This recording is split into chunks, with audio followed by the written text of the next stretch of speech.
Ito ang part 2 ng ating video sa paggawa ng pattern, sa pagtabas at sa pagtahi ng long pant back garter. Sa ngayon ay tatabasin na natin ang tela.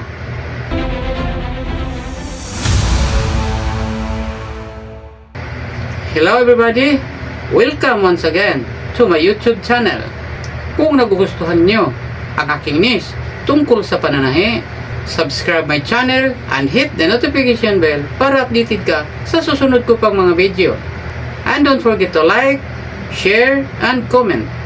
Ako po si Tutorial para sa basic sewing tutorial. Ngayon, tatabasin na natin ang tela. Ito ang tela, ito ang pattern, ito ang ating tailor choke, ito ang roller, kailangan na kailangan ito, gunting, at saka tip measure. Simulan na natin. Bago pa ninyo tatabasin ang tela, ay tukuyin nyo muna kung alin ba ang harapan o ang likod sa tela. Kadalasan sa tela, pagbili ninyo kung paano ito nakadisplay, yun ang harapan. Katulad dito, ito ang harapan. Ang ating gawin ay itong baliktarin.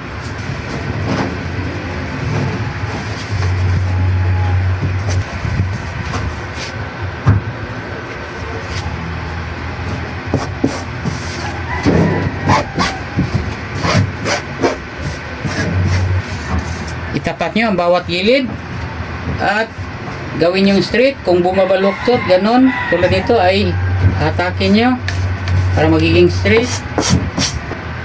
Ayun, ilagay na natin ang pattern paper. Ang front part ang una nating tatabasin. Ito ang front part. Siguradihin yung mahagip ang lahat ng tela sa ilalim.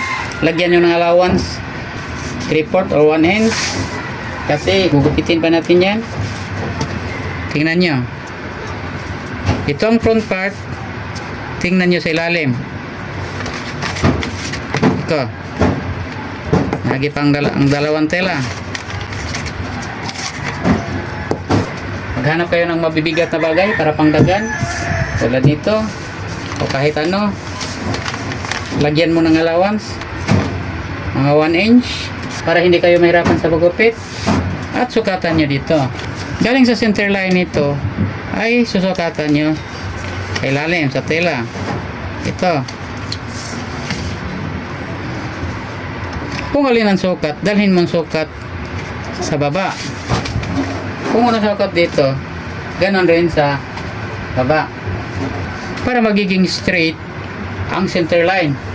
Para hindi magiging twisted ang pant na tinatahi. Daganan na naman. Huwag tayo ng ibang mabibigat na bagay.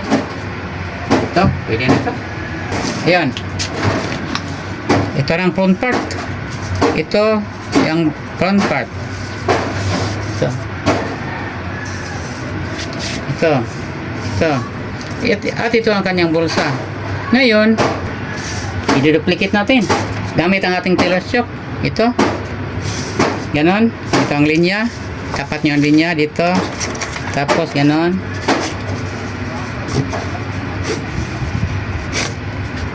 Kuha nyo. Ayan.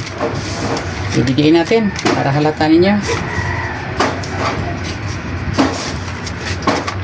Ito. Sa gilid naman tayo.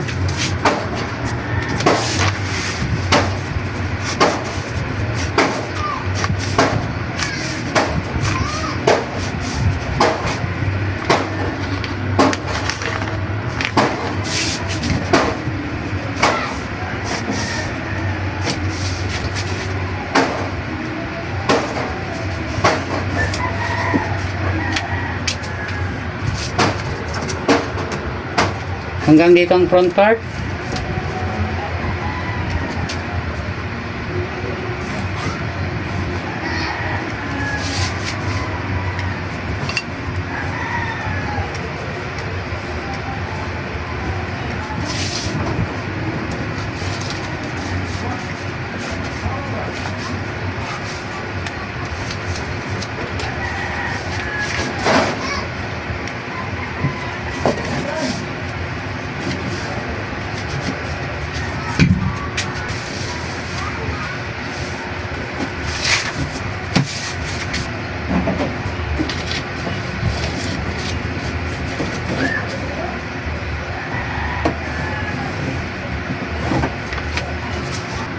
Lagyan yung tanda sa ilalim, sa knee line. Ito. At saka sa lungat naman. Kasi itatapat natin yan pagtahin natin sa front part at back part. Ito ang kanyang bulsa, i-duplicate rin natin. Tingnan nyo. Kasi pag orb ka to, i-duplicate na natin ganito, ganito. So.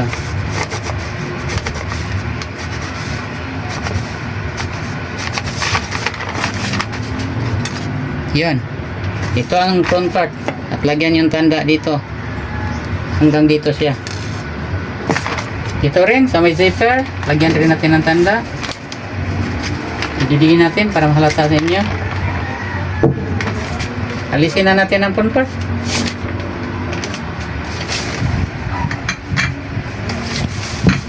Ito na ang front part. Gugupitin natin. Dito sa pinakataas, ang ibibigay nating allowance ay 3/8. Hanggang dito. Kasi 3/8 lang ang ating itatahi dito. Ibigay nating allowance 3/8.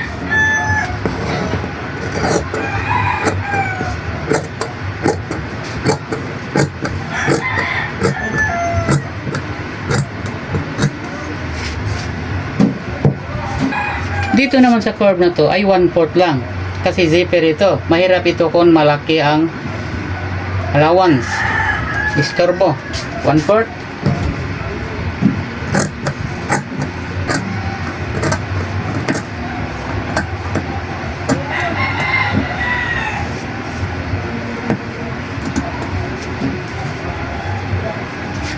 Dito sa gilid ay 1/2 hanggang sa baba. Dito sa gilid din 1/2 din.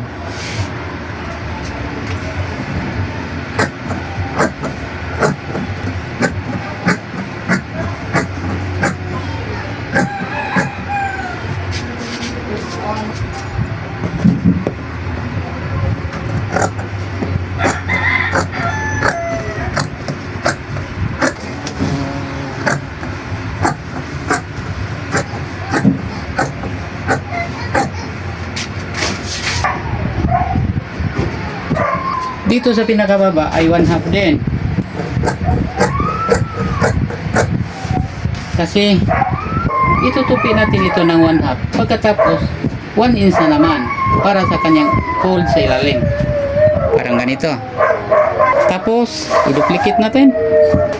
I-duplicate natin ito sa pinakailalim.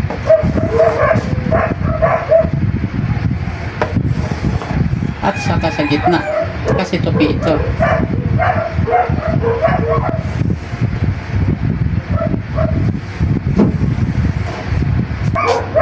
Ito rin, i-duplicate natin sa pinakailalim para may susundan kayo sa pagtahinan ninyo.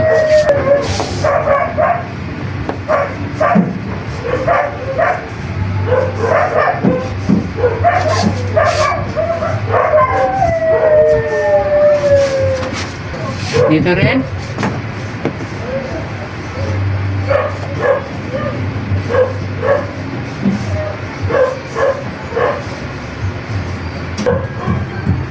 At saka dito.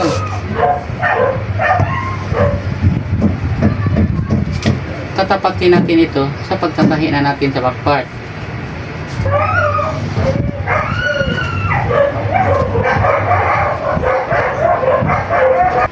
Dito, wag na lang dito. Tansyahin na niya lang. Ito naman, i-duplicate natin.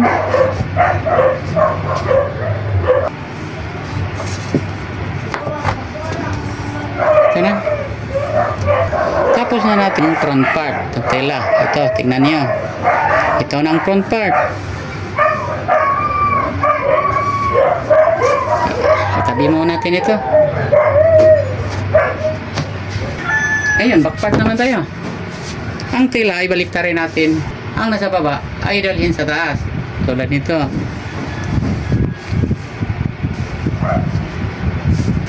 Ito. Ito ang back part. Ito ang back part sa labas. Makikita niyo.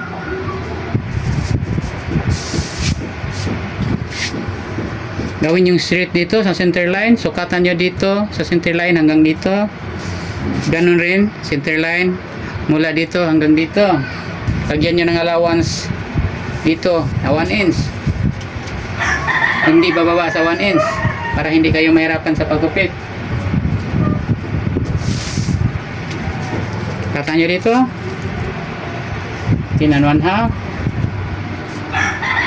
Sukatan nyo rin dito sa center line hanggang sa gilid. Tinan 1/2 din.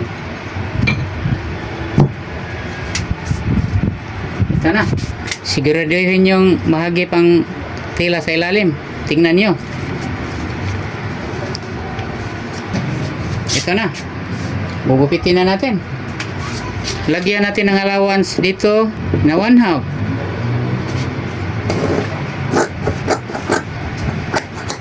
Alisin muna natin ito. 1/2 sa itaas. Ito na. 1/2 rin dito hanggang sa baba.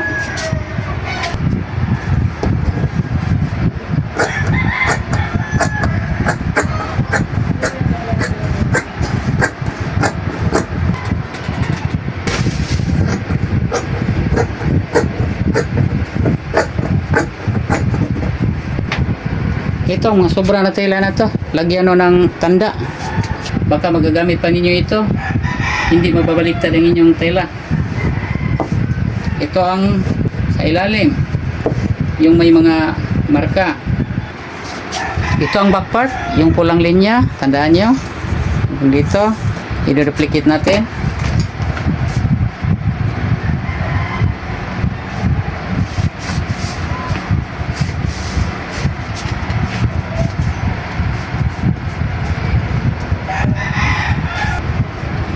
Gugupitin natin at lagyan natin ng allowance na 1/2 din. Sa ganitong style, 1/2 lang.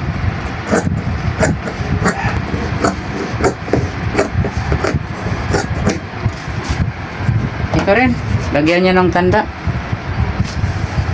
Pamalaman mo ang harapan at ang likuran.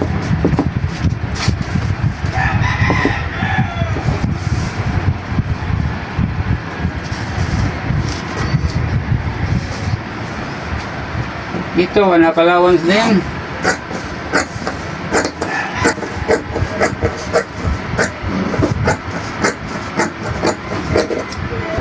Ito naman, lagyan natin ng tanda para malaman nyo ang harapan at ang ilalim sa tela. Tabi muna ito. Magamit ito sa paha. Paano pang gagamitan ito? Sa bulsa. Sa butong naman, ay 1/2 rin dito.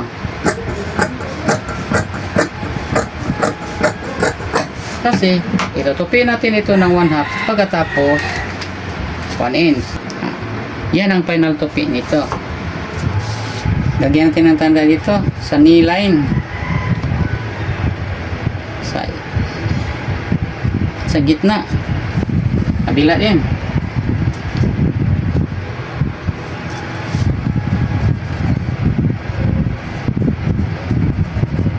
Ito na.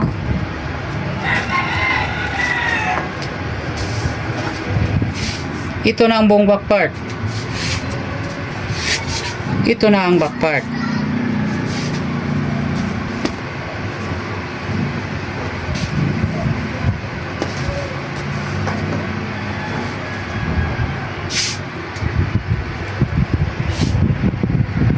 Kana. Ganun pa rin, lagyan natin ng tanda.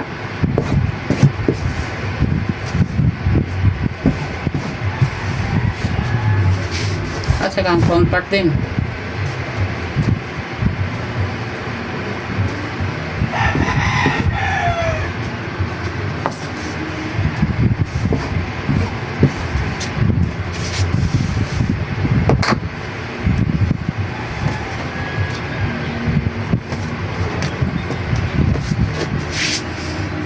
Tapos na natin tinatabas ang tela. Hanggang dito muna tayo. Ipagpatuloy natin ito sa susunod. Abangan nyo na lang sa third part ng ating video. Hanggang dito muna tayo. Abangan nyo ang part 3 ng ating video. Napagsimulan na ninyo ito, lubos-lubosin nyo na lang. Sana'y hindi kayo magsasawa. Ang taong gusto matuto ay may matutunan. Ako po si Tutor Al para sa Basic Sewing Tutorial. Good luck, good health, God bless.